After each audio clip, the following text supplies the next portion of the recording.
Neemias,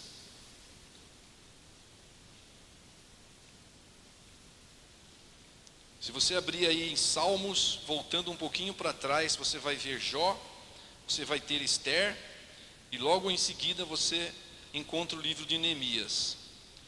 Salmos, você volta para trás, volta os textos, os livros, temos Jó, temos Esther e temos Neemias.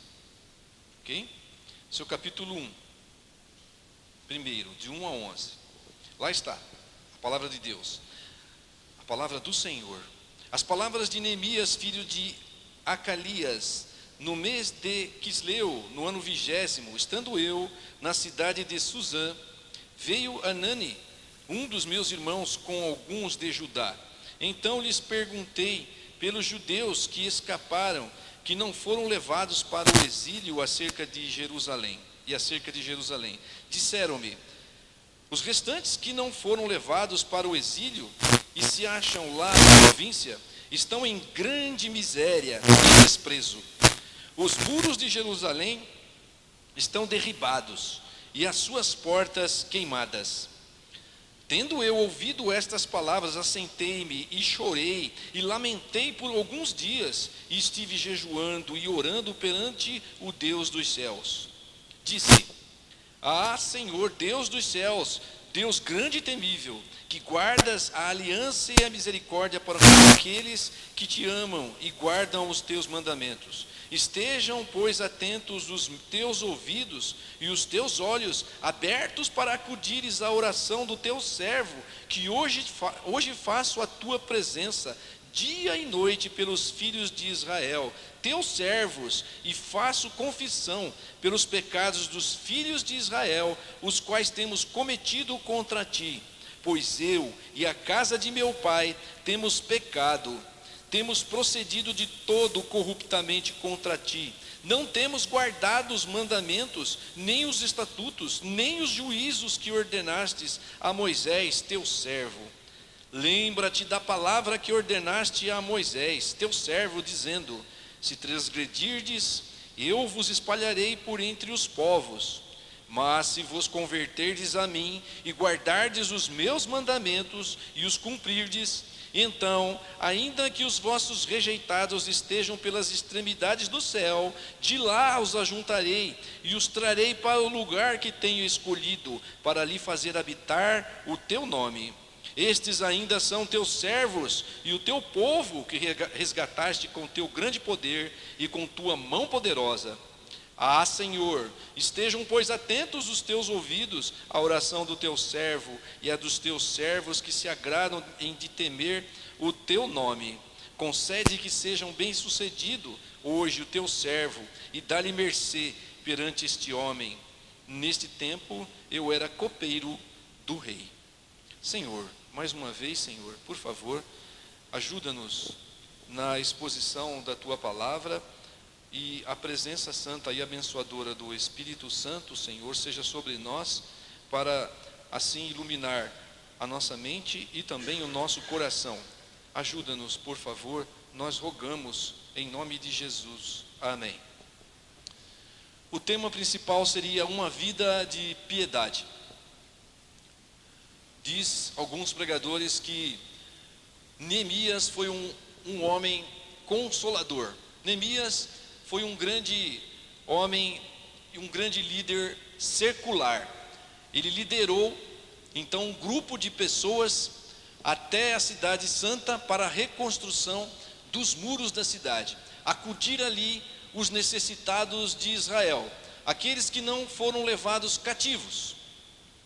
O propósito de Neemias nós vemos com bastante clareza no capítulo 2. O propósito de ir até Jerusalém, reconstruir os muros da cidade, para que a cidade não mais ficasse envergonhada, para que houvesse proteção, reconstruir as casas e também acudir ao povo que lá ficou. Esse era o propósito do coração de Neemias, e você vai poder ver bem esse propósito, bem definido no capítulo 2 desse livro. Uma vida piedosa. Neemias, como diz a escritura que nós lemos aqui, era copeiro do rei. Eles estavam entre os cativos, e já agora no cativeiro, sob o domínio persa. Os persas, eles tinham por costume enviar algumas pessoas já para o lugar da onde eles foram removidos. Os babilônicos, eles tiravam as pessoas de lá e colocavam outros povos estranhos no lugar, mas assim não faziam os persas. Os persas queriam que os dominados, aqueles que estivessem sobre os seus domínios, estivessem nas suas casas, estivessem nas suas cidades, estivessem ali na sua terra e pudessem também trabalhar e fazer conforme o costume do seu povo, mas ainda assim sob dominação do Império Persa. E assim então alguns já haviam retornado para Jerusalém. Primeiro Zorobabel e Esdras, o sacerdote, e ali eles tinham uma missão, e outros povos. E depois agora nós estamos vendo ali então Neemias com o desejo no seu coração de restaurar os muros da cidade, acudir o povo que estava em vergonha lá na cidade santa. É isso que nós estamos vendo aqui. O tempo de cativeiro e o retorno de Neemias durou mais ou menos 150 anos, e os muros ficaram derrubados. O povo em vergonha naquele lugar. Neemias tinha uma vida piedosa, e nós estamos vendo aqui alguém que tem uma vida piedosa, a respeito daquele que é um homem consolador, como diz Hernandes Dias Lopes, que ele era um homem consolador. E nós vamos aqui ver um homem piedoso, um homem que se importa com as pessoas. Ele se informa sobre os assuntos importantes. Um homem que tem uma vida piedosa não significa que esse homem tenha uma vida isolada, uma vida de isolamento, uma vida prostrado tão somente no isolamento e uma vida de contemplação. Não é isso que se traduz numa pessoa que tem uma vida piedosa. Muito pelo contrário, o homem que tem uma vida piedosa, ele se importa em tomar conhecimento de como vai as coisas com respeito ao seu povo. Nós vemos isso no verso número 2 e 3, que ele pede informações a respeito do seu povo que ficou lá, que não vieram cativos. Provavelmente, muito provavelmente, fazendo a contabilidade dos anos na história, muito provável, e eu acho que isso é uma lógica, Neemias nasceu no cativeiro, mas ele sabia de um povo, ele sabia da história do seu povo, e ele se importava com essa história. Neemias se informa então da situação daqueles que seriam seus irmãos do passado, daqueles que ficaram lá. Eles se importam com os seus companheiros. Um homem que tem uma vida piedosa, ele realmente quer saber do estado das pessoas. E isso já é uma primeira lição para nós, para a igreja nos tempos de agora. Se nós realmente nos interessamos, qual é a situação dos nossos irmãos? O que os nossos irmãos têm vivido? Realmente eles estão bem? Nós estamos numa comunidade, dizemos que tomamos do mesmo Espírito. A palavra de Deus, ela nos fala que nós bebemos do mesmo Espírito, que nós recebemos de Deus do mesmo Espírito, que somos um povo de Deus, ajuntado, separado para a glória do nosso Deus. Mas você e eu, nós, como servos do Senhor, separados, um povo de propriedade exclusiva de Deus, na irmandade de Cristo que recebemos do Senhor, nós realmente nos interessamos pelo estado dos nossos companheiros, daqueles que estão andando conosco, daqueles a quem Deus tem dado do mesmo Espírito. Nós temos nos interessado realmente.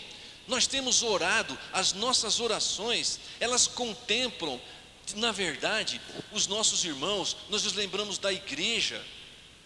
Ou será que nós temos sido egoístas e temos nos prostrado diante de Deus tão somente para pedir a Deus por conta dos nossos problemas, ou por conta dos nossos sonhos e projetos que estão aqui e você tem o desejo de realizar? Será que tem sido isso a nossa oração diante de Deus? Tem sido assim, de uma forma egoísta? como tem sido o nosso interesse? Neemias era um homem piedoso, Neemias era um homem de Deus, Neemias era um homem que se agradava em consolar, Neemias era um homem que não cuidava dos seus próprios interesses.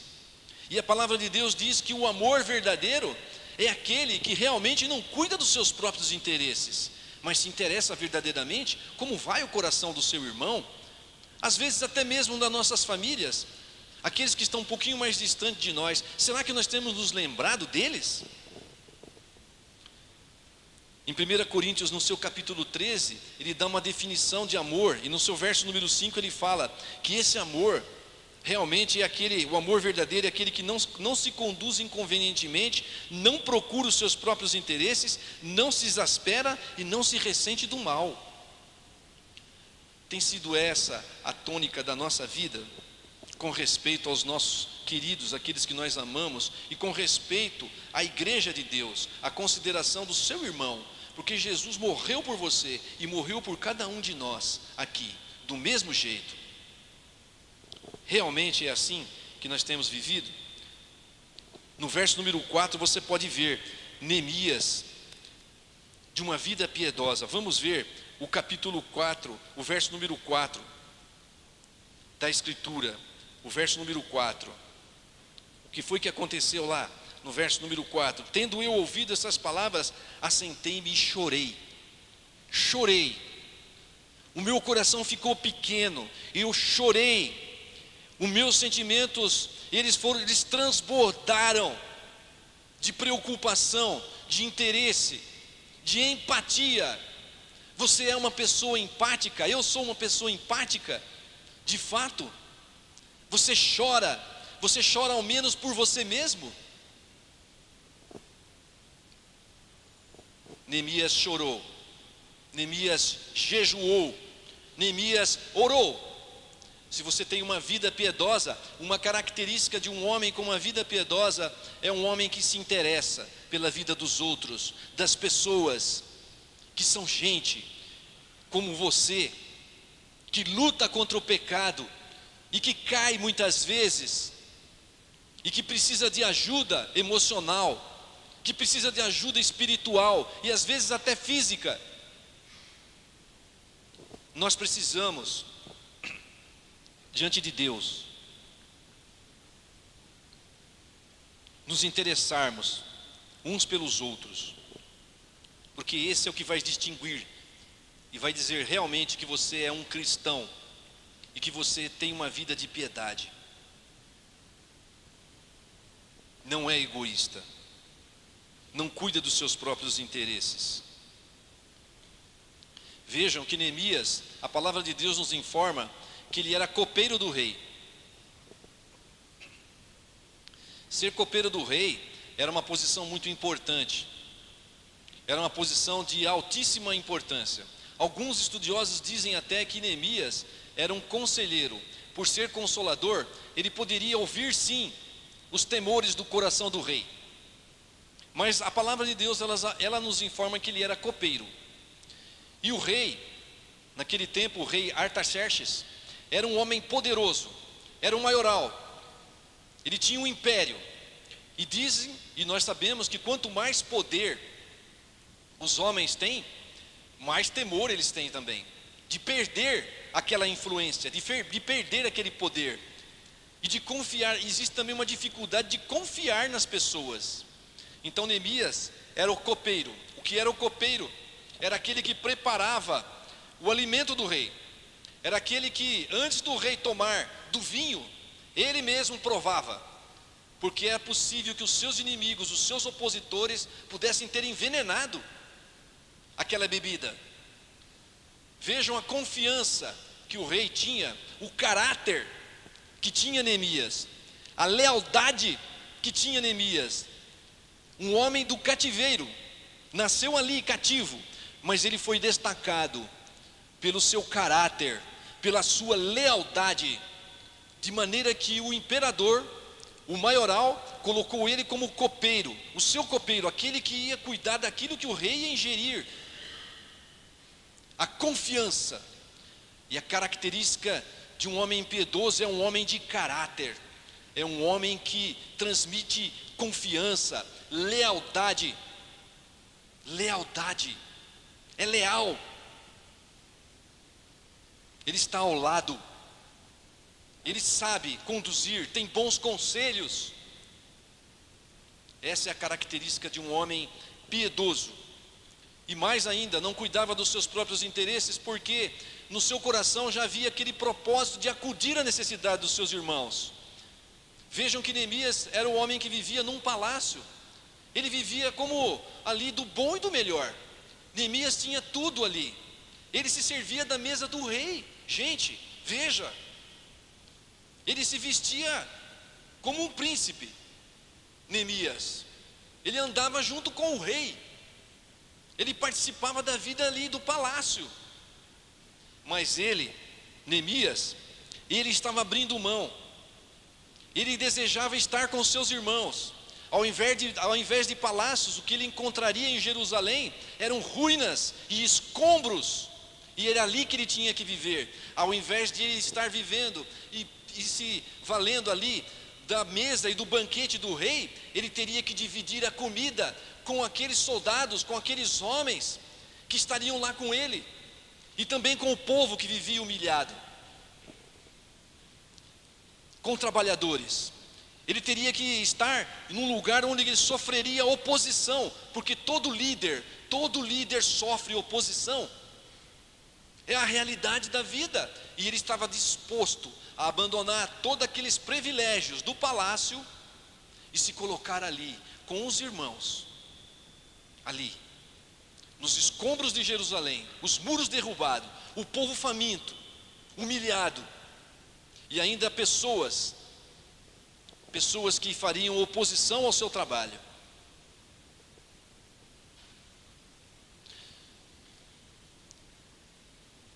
Os samaritanos, quando Neemias foi enviado, porque depois nós vamos ver a história, e é assim que Neemias foi enviado para lá, os samaritanos quiseram ajudá-lo, mas não foi permitido. Nossa, mas é orgulhoso Neemias. Neemias era orgulhoso. Não era isso. Os samaritanos eram um povo misturado. Era um povo que, quando ficou sob o domínio de um outro império, o imperador removeu aquele povo de lá e colocou uma gente pagã naquela terra. E eles se misturaram. E eles se casaram com gente que não era crente, vamos dizer assim, e tomaram os costumes daquele povo.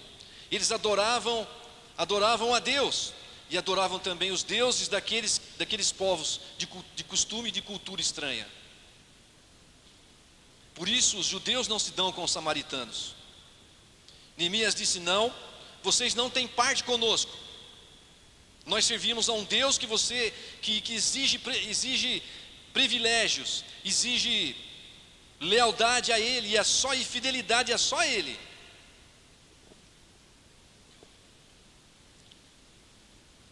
Esse povo samaritano era um povo traiçoeiro. E é outra lição para nós. Nós temos que tomar cuidado. Nós não podemos aceitar qualquer proposta, por exemplo, de ecumenismo. Nós não podemos andar nessa onda. Nós não temos tudo em comum. Nós não servimos do mesmo jeito os deuses que as outras religiões, possíveis religiões, servem. Nós temos que ficar firme com a nossa doutrina, firme com a palavra de Deus, e firme com o próprio Deus, Criador do céu e da terra, absolutamente somente com Ele. Não podemos ter outros deuses e prestar cultos de maneira diferente, a não ser ao único Deus. Por isso, a proposta ecumênica não é uma proposta de Deus. E Neemias entendeu isso. Mas ele, então, estava disposto, no seu coração, de abandonar os seus privilégios e ter com o povo ali, em dificuldades, em desafios. No verso número 6 da palavra de Deus, nós vemos Neemias, um homem piedoso, como ele era. Ele diz: fez confissão de pecados, e faço confissão pelos pecados dos filhos de Israel, os quais temos cometido contra ti, pois eu e a casa de meu pai temos pecado. Neemias fez confissão de pecados. Então, outra característica de um homem piedoso é que ele reconhece as suas falhas. Ele sabe que ele é pecador e que ele necessita da misericórdia de Deus. Ele necessita. Ele não é um homem orgulhoso, ele está disposto a olhar para dentro de si e ver todo o pecado que habita no seu coração. E ele tem a disposição de se submeter a Deus, clamando por perdão e misericórdia por causa da sua vida em primeiro lugar, e depois por aqueles que o acompanham, e toda a sua casa. Um homem impiedoso é aquele que olha para dentro de si e vê toda a miséria do seu coração. Ao contrário de muitas pessoas que dizem assim: eu não sou tão mal assim. Ora, eu vou à casa de Deus todo domingo, eu oro a Deus, eu entrego o dízimo, sou fiel no dízimo, eu abençoo a casa de Deus, por isso não sou tão ruim assim, eu mereço o céu. Ninguém merece o céu. Ninguém merece o céu. É Deus quem faz as suas escolhas. Você e eu só estamos aqui porque Deus olhou para nós e viu a nossa miséria e resolveu acudir o nosso coração. Não foi por outra coisa. Nós éramos inimigos, mas Ele nos acudiu e restaurou a nossa sorte. Todo tempo nós temos que nos lembrar disso. Paulo se lembrava disso. Paulo dizia que Deus só aceitou, a palavra é digna de toda aceitação, porque Cristo veio ao mundo para salvar os pecadores. Cristo veio ao mundo para salvar os pecadores. E Paulo falou: e eu, Paulo sou o principal deles. Paulo dizendo que ele era o principal deles. Paulo olhava para dentro de si e falava: olha, eu sou o principal de todos os pecadores, mas Deus me salvou em Cristo, pela misericórdia e pelo amor, pela sua graça. Ele me salvou, eu, o principal de todos os pecadores. Nós temos que nos colocar diante de Deus e clamar por misericórdia todos os dias. A vaidade está presente na nossa vida. Não temos como nos livrar, mas nós podemos clamar pelo sangue de Jesus perdão, clamar o perdão e pedir, e implorar, e suplicar a Deus que renove o nosso coração, que nos dê um coração segundo a sua vontade. Nós podemos fazer isso, e Ele nos ouve por causa de Cristo, e só por causa de Cristo Ele nos ouve.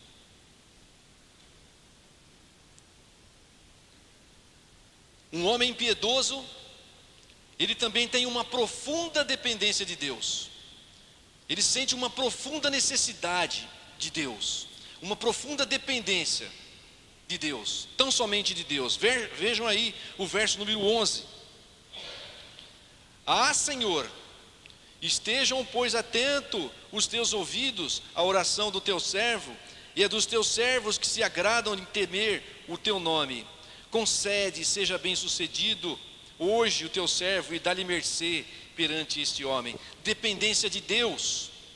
Dependência de Deus. O seu coração já intentava falar com o rei, mas era um problema, porque havia, naquela época, há tempos atrás, esse mesmo rei havia dado um mandato para que fosse interrompido a construção com Esdras, ali de Jerusalém. Ele sabia que ia ser uma dificuldade enorme de falar com o rei. Ele sabia, mas ele dependia de Deus e colocou todo o seu coração na presença de Deus. E mais uma lição para nós, e uma lição para mim, porque nós fazemos muitos planos, e às vezes nós fazemos os planos e nos colocamos a fazer e executar aqueles planos, e depois nós nos colocamos diante de Deus e falamos: Deus, abençoa isso que eu estou fazendo aqui. Deve ser o contrário, meus queridos. Deve ser o contrário. Primeiro, nós colocamos os nossos planos diante do altar do Senhor. Fala: Senhor, isso é do seu agrado. Olha, Senhor, olha para isso aqui. Você pode até colocar e rogar ao Senhor, mostrando a sua palavra, como fez aqui Neemias. Olha, Senhor, a tua palavra disse que se nós nos arrependêssemos dos nossos pecados, o Senhor juntaria os seus povos, seu povo de toda a extremidade do céu. O Senhor disse isso, foi o Senhor quem disse, e a sua palavra não pode mentir. E Ele fará tudo que pedirdes, de acordo com a sua palavra. Nós temos que colocar os nossos planos e ver se os nossos planos, eles estão diante da palavra de Deus, se aquilo vai resultar glórias para Deus. Aquilo que você intenta fazer no seu coração, vai promover a glória de Cristo, vai promover a glória de Cristo. Coloque diante do altar do Senhor: Senhor, isso vai promover a glória de Cristo na minha vida. Eu estou fazendo isso porque é para a glória de Deus. Tudo que você planeja, tudo que você intenta no seu coração, é para a glória de Deus. E ore ao Senhor, entregue ao Senhor, e peça que Ele abençoe então, e não ao contrário. A gente se põe a fazer na correria as coisas, e depois fala: Senhor, abençoa esse meu plano, esse meu projeto aqui. Neemias tinha uma profunda dependência de Deus, e essa é uma característica de um homem piedoso, a profunda dependência do Senhor. Uma lição da palavra de Deus para a nossa vida: um homem piedoso, que se interessa pela vida das pessoas, que se interessa por como vai o coração do seu irmão. Um homem piedoso, um homem que está disposto a abandonar os seus privilégios, os seus recursos, e andar com seus irmãos mais necessitados, aqueles que ele olhou e viu que estavam em miséria. Um homem piedoso, que está sempre diante de Deus, em oração. Um homem piedoso,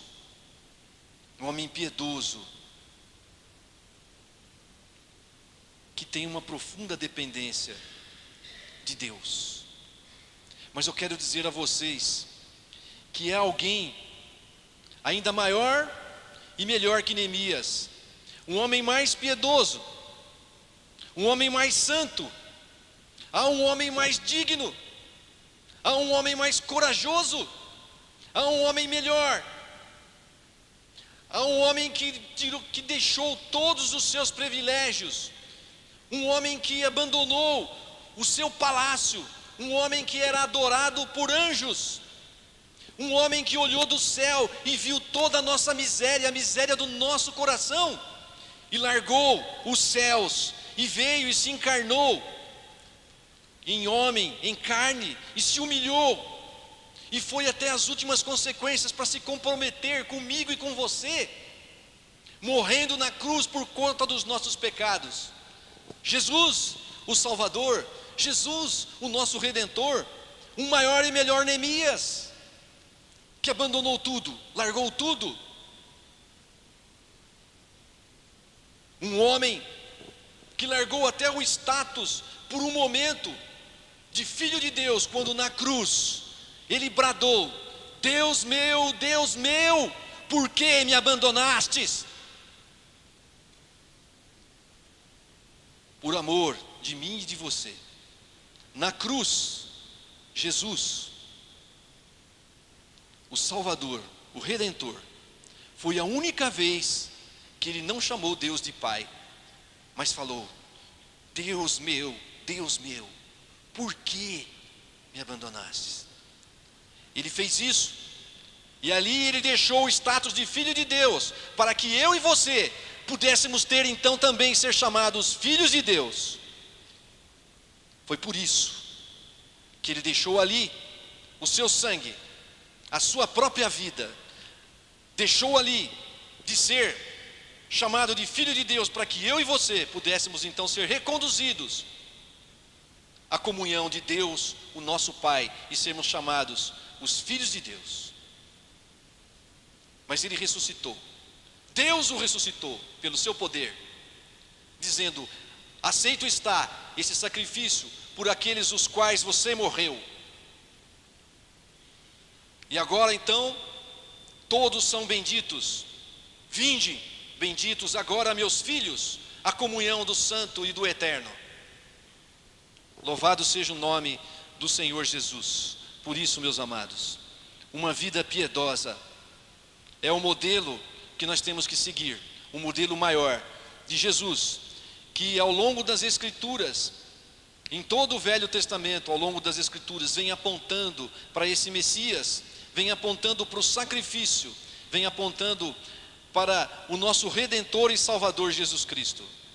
Então vamos nos lembrar das histórias e vamos enxergar Cristo nessas histórias, porque Deus tem se revelado poderosamente para nós nas Escrituras, e nos lembrando que por amor de nós Ele morreu e nos salvou, e tudo seja dado, tudo seja feito para a glória do nosso Senhor e Salvador Jesus Cristo. Vamos ter uma vida piedosa, uma vida de afeto, uma vida de cuidado uns com os outros, uma vida de oração, uma vida de compromisso, uma vida de coragem, quando você tiver que realmente acudir o necessitado. Vamos fazer isso e vamos nos assemelhar mais a Jesus, o nosso Senhor. Vamos nos assemelhar mais a Neemias, um modelo aqui, um tipo aqui de Cristo. Deus seja louvado por isso e por sua vida. A mighty fortress is our God, a bulwark